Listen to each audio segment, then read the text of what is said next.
এখনো কিন্তু বাসর ঘরে আমি তাকে নিয়ে ঢুকি নাই। আমি কি করলাম এটা, সে তার নিজের সন্তানের সাথে এমন করে। এতগুলো বিয়ে করা মেয়ে কখনো বাংলাদেশের নারীদের আদর্শ হইতে পারে না। আমি এখন কাগজ কলমে 4 নাম্বার, এখন অরিজিনালি আমি কত নাম্বার এটা আমি জানি না। তাহলে জেনে বুঝে কি আপনি বর্ষা চৌধুরীর সাথে এই প্রেম বিয়ে বা মিশছেন? না, আমি এটা আপনাকে বলি, আমি এমনি দুষ্টামি করে আমাদের শিল্পী সমিতির প্যানেল পরিচিতিতে উনি আসছিলেন।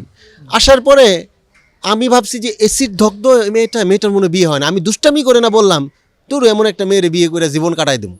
এই কথাটা আবার রত্না কবির শুনছে, আবার এই মহিলা শুনছেন বর্ষা চৌধুরী। এর 2 দিন পরে আমি আমার শুটিংয়ে চলে যাই।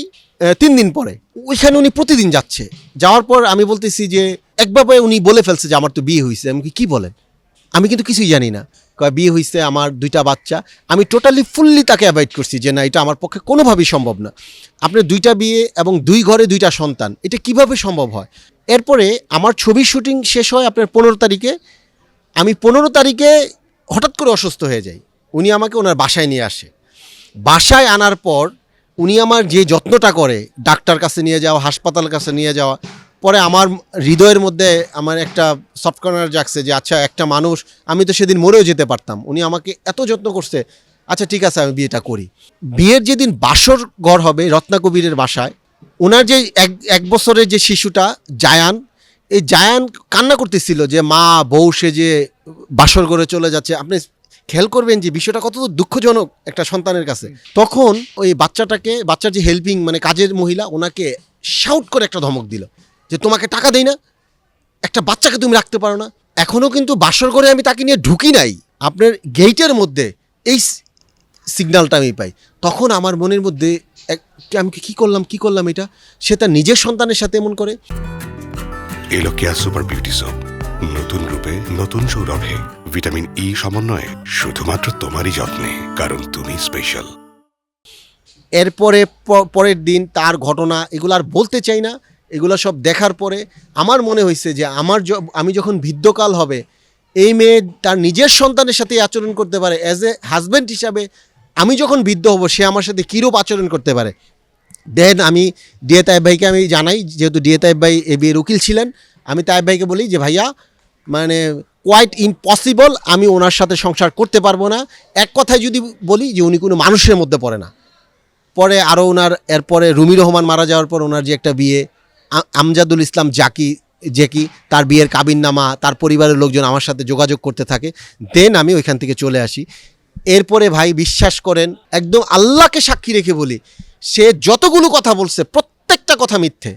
এবং দেখেন, সে আমাকে জেলে পাঠানোর পর সে হিজাব ধরলো, আমাকে জেলে পাঠানোর পর উনি আপনার হাসপাতালে ভর্তি হচ্ছে, এরপরে একটু পরেই সে লাইভে যাচ্ছে, একটু পরেই সংবাদ সম্মেলন করছে।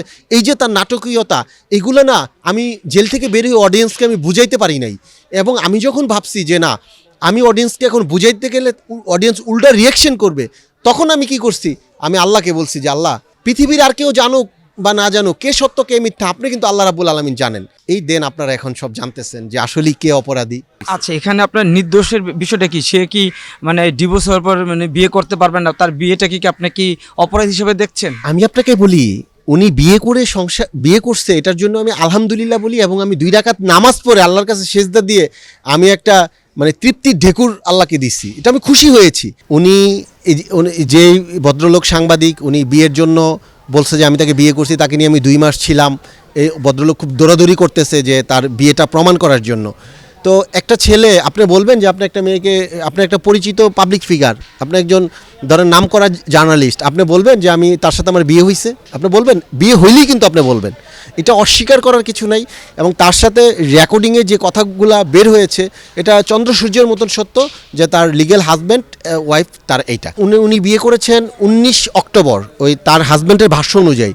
তো 19 অক্টোবর উনি বিয়ে করতে পারেন না, কারণ আমাকে ডিভোর্সই করলেন কবে, 3 মাস যাওয়ার পর উনি বিয়ে করবেন। আমি এখন কাগজ কলমে 4 নাম্বার, এখন অরিজিনালি আমি কত নাম্বার এটা আমি জানি না, হচ্ছে মানে এটা হিসাব নাই। বর্ষা চৌধুরীকে বলছি, আপনি নিজে নারী এবং আপনার ওরস যাতে একজন নারী সন্তান আল্লাহ দিয়েছেন। আপনার মেয়েটা বড় হবে, কিছুদিন পরে মেয়েটাকে বিবাহ দিবেন, কিছুদিন পরে ছেলেটা বড় হবে। আপনি ছেলে এবং মেয়ের কথা চিন্তা করে আপনি নারী হওয়ার চেষ্টা করুন। আপনি যে কাজগুলো করেন এগুলা নারীদের মধ্যে পড়ে না। এতগুলো বিয়ে করা মেয়ে কখনো বাংলাদেশের নারীদের আদর্শ হইতে পারে না।